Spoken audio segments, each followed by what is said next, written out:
Perkenalkan, nama saya Ardian Widiarto SEMSI AKCA.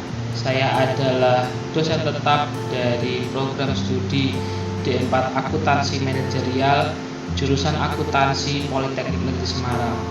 Pada kesempatan kali ini saya akan mendeskripsikan tentang mata kuliah yang saya ampu, yaitu Sistem Informasi Manajemen, di mana Sistem Informasi Manajemen merupakan mata kuliah wajib di Prodi Akuntansi Manajerial jurusan Akuntansi Politeknik Negeri Semarang.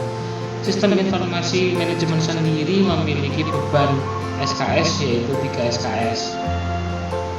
Oke, sebelum kita melihat cuplikan video terkait perkuliahan yang saya lakukan dengan menggunakan metode Jimit atau menggunakan Zoom, sebelumnya akan saya paparkan deskripsi singkat terkait perkuliahan Sistem Informasi Manajemen yang saya ampu.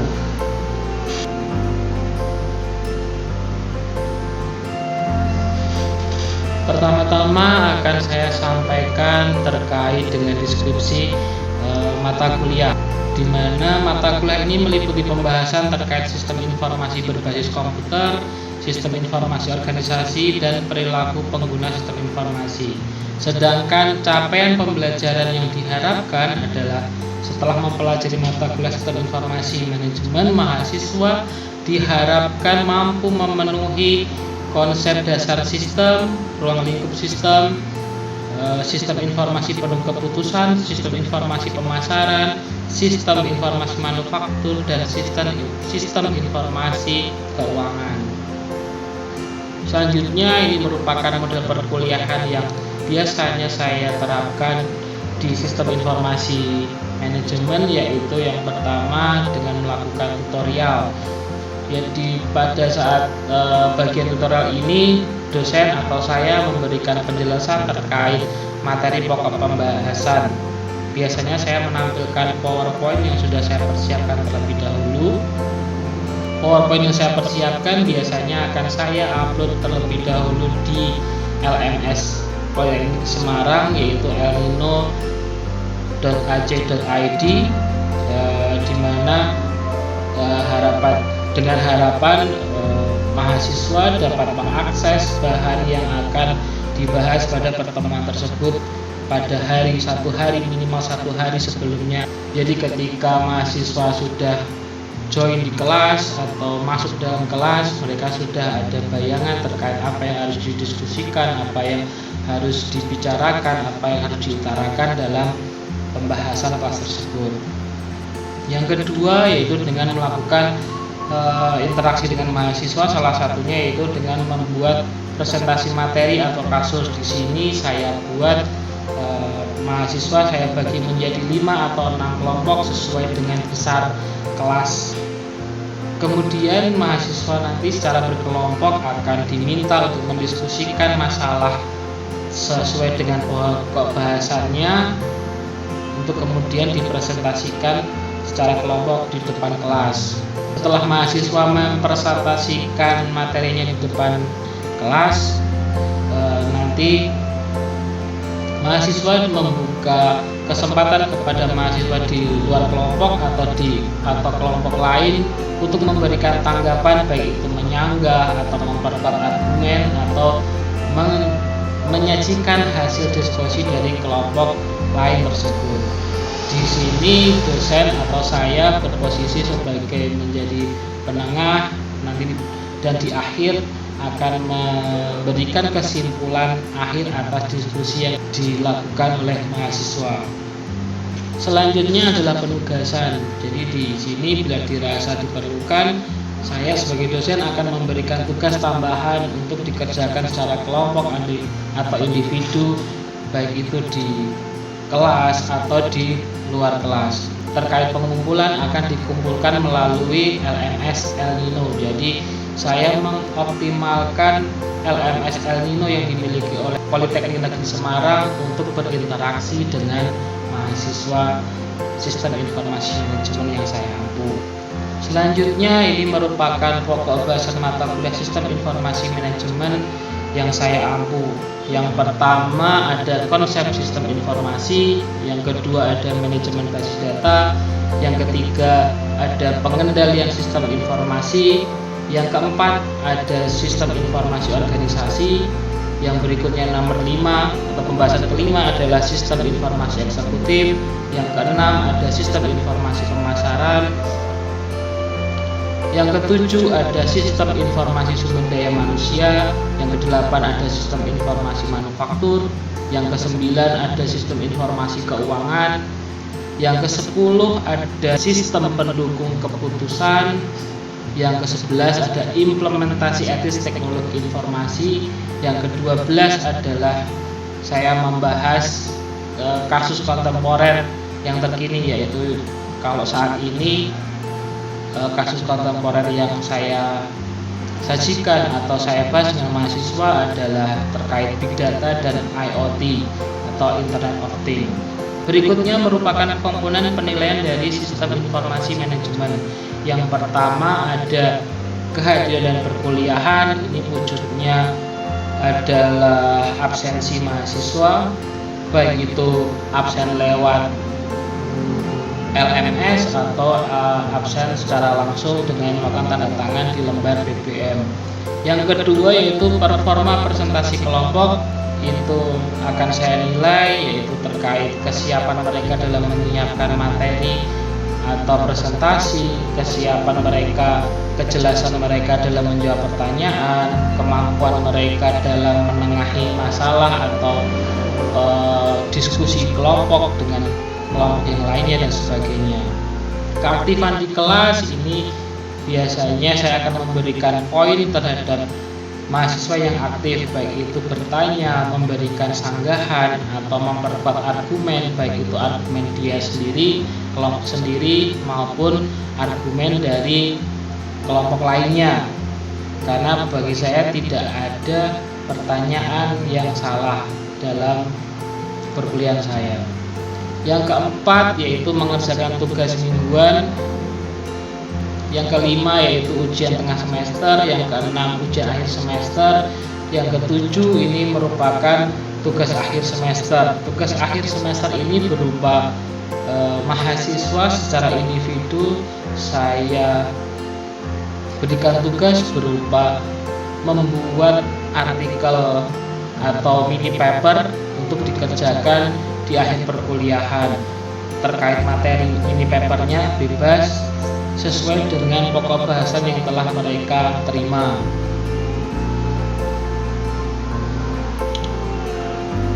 Selanjutnya merupakan kriteria penilaian dari sistem informasi manajemen dari A sampai E dengan bobot 4, 3,5 sampai dengan 0, di mana nilai D dan E dapat mengikuti uji ulang. Di sini mahasiswa dapat melihat nilai mereka lewat aplikasi Simadu Polines.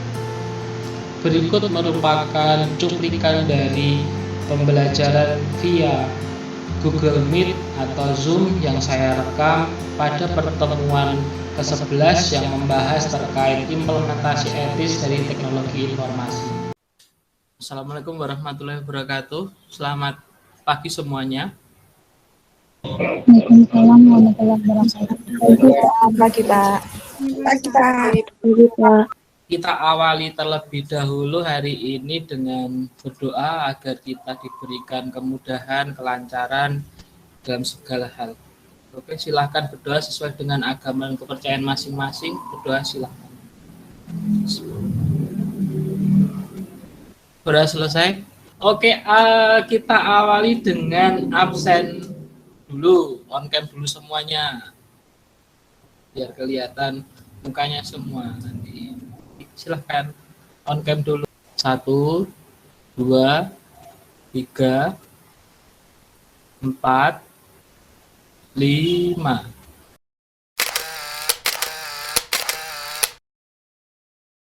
Ya. Oke, hari ini kita akan membahas terkait implementasi etis teknologi informasi. Kalau di buku lain atau di buku luar atau di buku yang kalian jumpai selain yang saya berikan prototipe atau draft buku saya di El Nino itu mungkin implementasi etis ada di bab 3 atau di bab 4 gitu. Tapi kalau saya memberikannya di bab terakhir, di bab 12, karena harapan saya setelah kalian nanti sudah dalam satu semester itu sudah belajar terkait bagaimana cara kerja sistem, terus bagaimana cara sistem itu berjalan, baik itu SDLC-nya, terus dari masuk ke sistem informasi akuntansi, terus sumber daya manusianya, terus dari manufakturnya seperti apa. Harapannya ketika kalian sudah memiliki semua ilmu tersebut, itu kalian tidak melupakan etika dalam menggunakan ilmu itu. Jadi seringkali begini, pelanggaran itu seringkali tidak dilakukan oleh orang yang ilmunya atau pengetahuannya kurang gitu. Jadi seringkali bahkan kayak korupsi dan sebagainya itu dilakukan oleh orang-orang yang pandai gitu. Karena mereka mempunyai ilmunya, mempunyai toolsnya, terus dia tidak ada penjagaan etika dalam dirinya, terus melakukan penyelewengan, entah itu korupsi dalam bentuk uang atau dengan waktu atau apapun itu, atau mengambil barang dan sebagainya. Karena itu saya kasih di belakang agar tetap diingat bahwa setelah ada punya, kalian kalau mau istilahnya udah punya senjatanya, kalian kalau mau pergi entah itu berperang, itu kalian harus tahu aturan perangnya seperti apa gitu, tata caranya gitu. Bahkan dalam situasi terburuk pun itu masih ada aturan etis yang menjaga agar tidak terlalu berlebihan gitu. Oke, kita mulai dari pengertian terlebih dahulu. Jadi kalau etika itu berasal dari kata etos yang kalian sudah lihat di buku ya.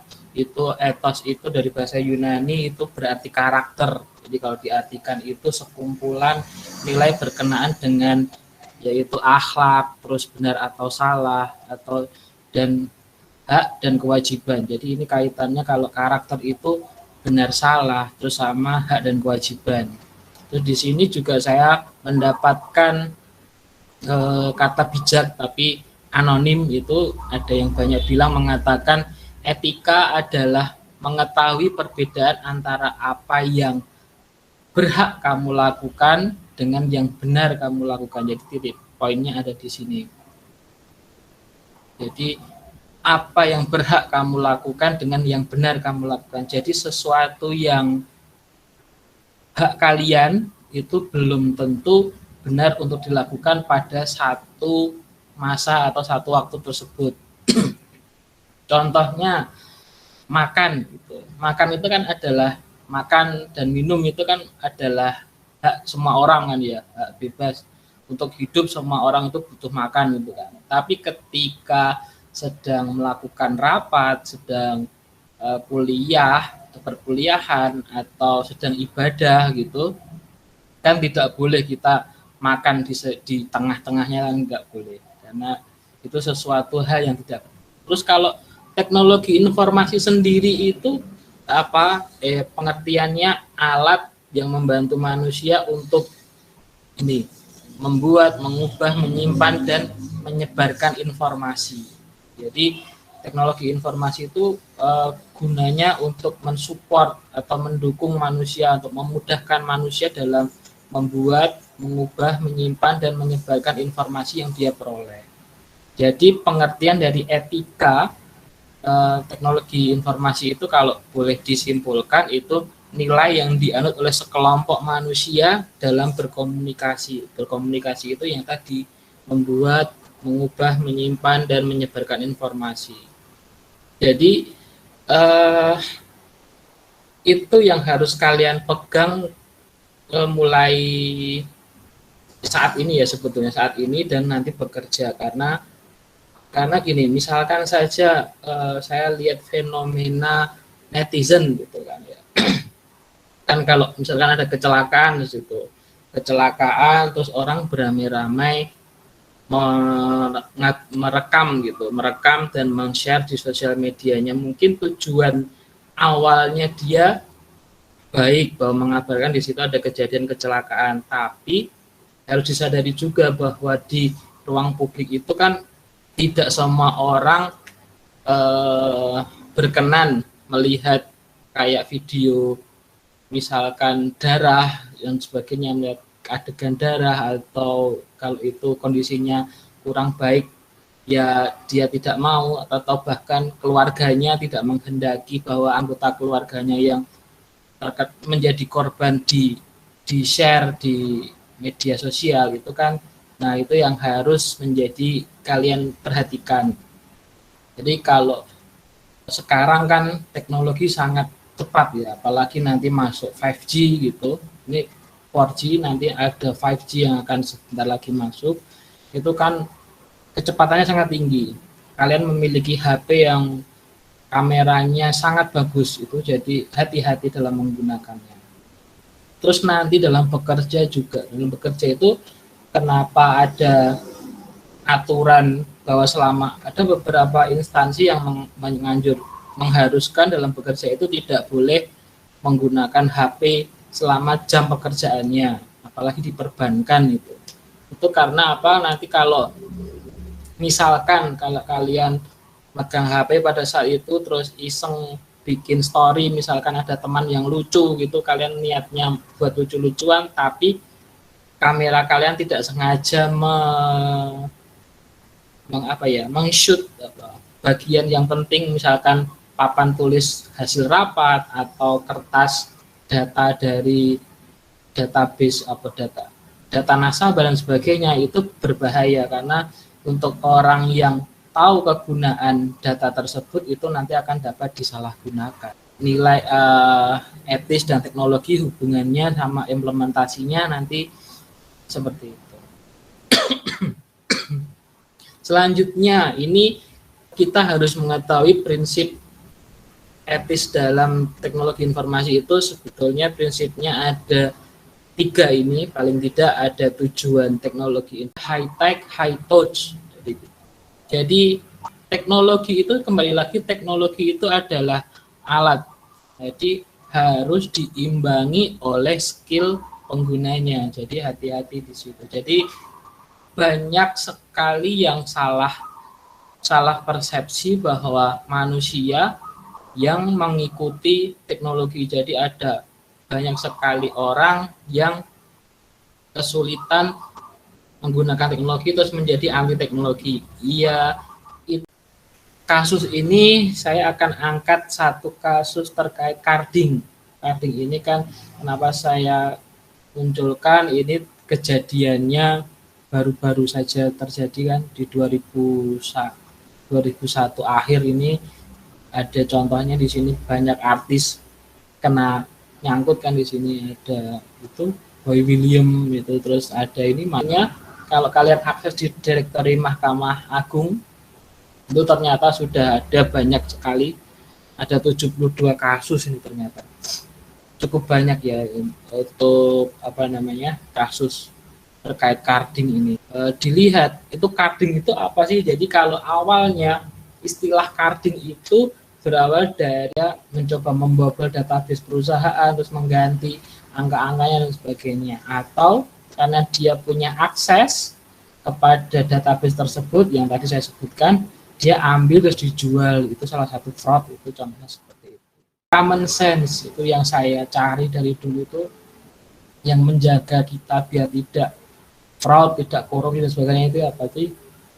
Common sense. Jadi common sense itu akal budi, akal sehat dan nalar wajar. Jadi setiap orang person hidup di dunia itu sudah dibekali kayak sensor untuk melakukan apa yang benar, apa yang salah. Ketika kalian melakukan hal yang salah, itu pasti ada yang di dalam diri kalian, itu di dalam kalian yang paling dalam itu pasti kayak ganjil gitu. Misalkan kalian tahu itu salah terus kalian melanggarnya, pasti setelah itu ada rasa bersalahnya kan. Nah itu common sense itu seperti itu. Jadi kalau kalian nanti membuat aturan, jadi kalau membuat aturan tadi di instansi, di perusahaan dan sebagainya, kalau kalian rasa aturannya kok aneh sih, gitu, kok dilakukan, dievaluasi, nanti kalau ada evaluasi perbaikan nanti dirancang lagi, itu yang membuat salah satunya ada tanggung jawabnya di CEO itu tadi.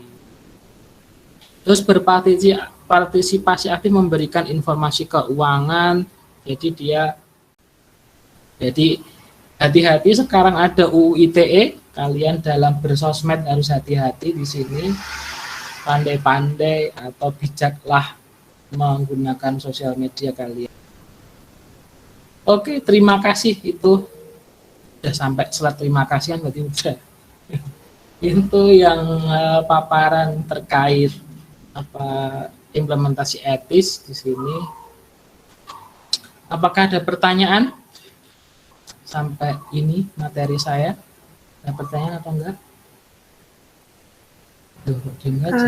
Saya izin tanya yang whistleblowing tadi, Pak. Iya, silahkan. Namanya? Saya Marisa, izin bertanya, whistleblowing itu ada di tiap perusahaan gitu atau itu tuh emang terpusat gitu, Pak? Oke, iya. Jadi gini, whistleblowing itu memang istilahnya ngehitnya di tahun-tahun itu, tapi setiap perusahaan kalau hubungannya dengan konsumen itu hampir setiap perusahaan ada. Itu pencerminannya gampangannya kayak pojok aduan itu loh, Mbak. Di sana kalau ada masalah silakan adukan ke nomor ini atau menghubungi email ini, itu whistleblowing itu salah satu contoh gampangnya itu. Tapi kalau whistleblowing yang sudah dilembagakan ada sistemnya, saya kira belum semua perusahaan ada. Yang saya tahu yang sudah menetapkan whistleblowing system itu yang di instansi pemerintahan itu biasanya ada. Di instansi BUMN itu sudah ada. Jadi kalau ada temennya yang internal gitu loh, ada temennya terus ada melakukan kesalahan, dia kayak ada aplikasi terus tanpa nama atau gimana, atau nanti namanya disamarkan, dirahasiakan, ada aduan ini, melakukan aduan gitu. Tapi kalau zaman dulu fungsi whistleblowing itu mungkin dipegang oleh bagian HRD ya. Jadi kalau ada masalah dalam perusahaan itu yang dulu kan dewanya kan HRD, Human Resource, bagian departemen itu kan. Nah itu kalau ada masalah dengan internal antara teman gitu kan biasanya orang atau pegawai itu ke HRD-nya. Tapi kalau whistleblowing system, kalau ditanya per perusahaan exactly ada atau enggak, itu malah bisa jadi bahan entah itu penelitian atau skripsi kalian, mungkin bisa jadi gitu. Karena sepertinya enggak semua perusahaan ada yang bentuknya sistem yang sudah oke gitu lah, kayak kalau standarnya kita pakai Ditjen Pajak, sepertinya belum ada semua perusahaan yang pakai itu. Mungkin masih pakai yang HRD atau pakai surat atau gimana gitu. Kalau surat kan kelemahannya ya kalau surat itu dibaca. Kalau sistem kan pasti dibaca kan. Nanti dibaca, nanti ada log reportnya itu kan tidak bisa bohong. Kalau surat kan bisa disuwek gitu sama yang membacanya, disuwek, disobek, nggak disampaikan itu kan bisa. Tapi kalau sistem kan nggak bisa bohong. Ada log reportnya tadi, ada historinya tadi. Jadi gitu Mbak Mu. Jadi jawaban saya kemungkinan tidak semua perusahaan punya whistleblowing system seperti kalau standarnya whistleblowing system itu Ditjen Pajak mungkin belum ada semua. Karena yang saya jumpai di tempat di pabrik istri saya dulu itu sepertinya belum ada. Karena dia masih pakai sistem HRD. Gitu Mbak. Mungkin ada yang lain yang mau menambahkan, barangkali tahu gitu. Ada yang lain? Nggak ada. Mana Mbak Ada tambahan pertanyaan? Sudah, Pak. Iya. Ya, sudah menjawab. Oke. Kasus mungkin kelompok 1 ya? Iya, Pak. Iya. Ya coba dipresentasikan tugas kasusnya, Mbak. Silahkan coba. Barangkali bisa memancing pertanyaan teman-teman.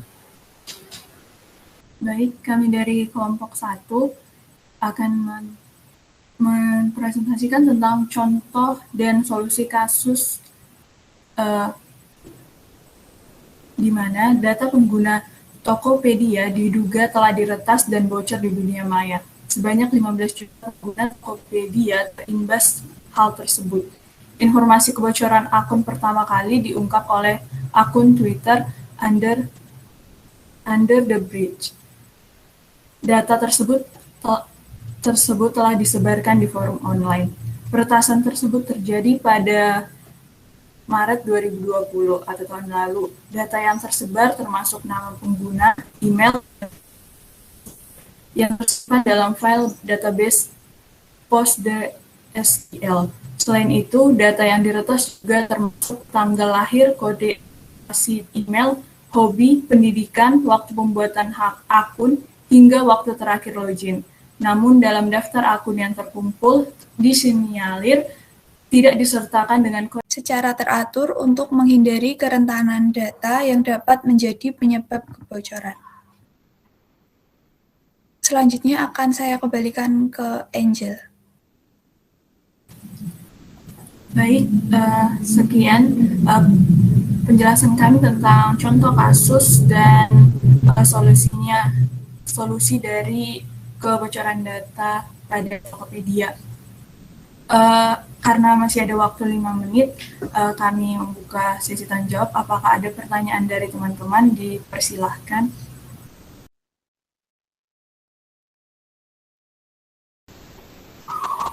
Ayo teman-teman lainnya ada yang bertanya atau tidak?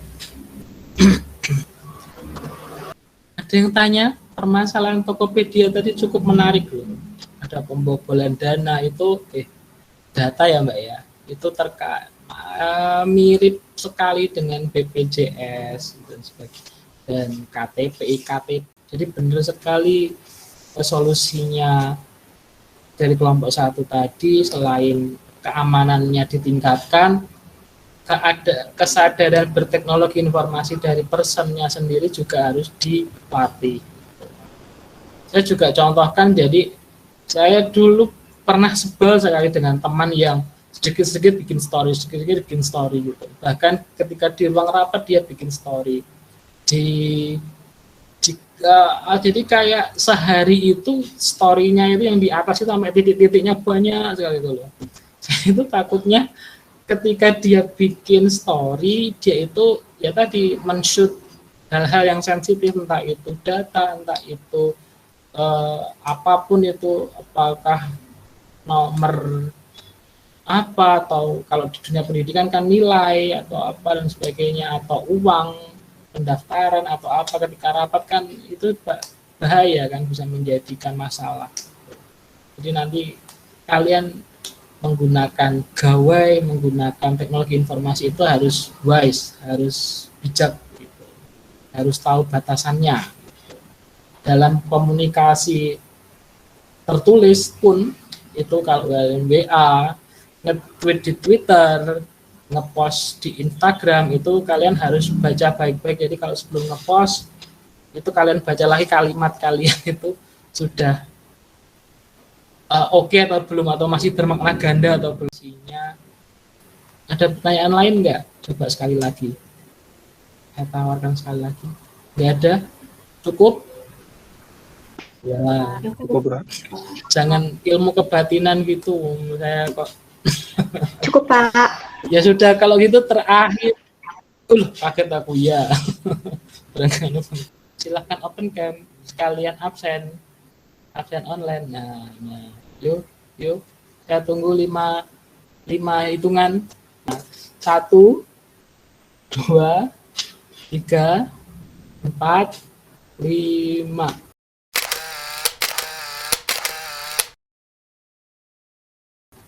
Oke.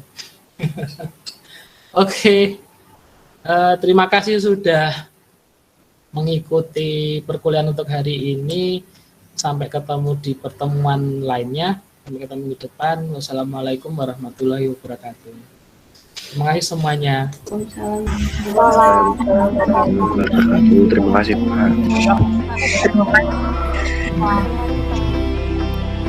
Waalaikumsalam. Terima kasih Pak.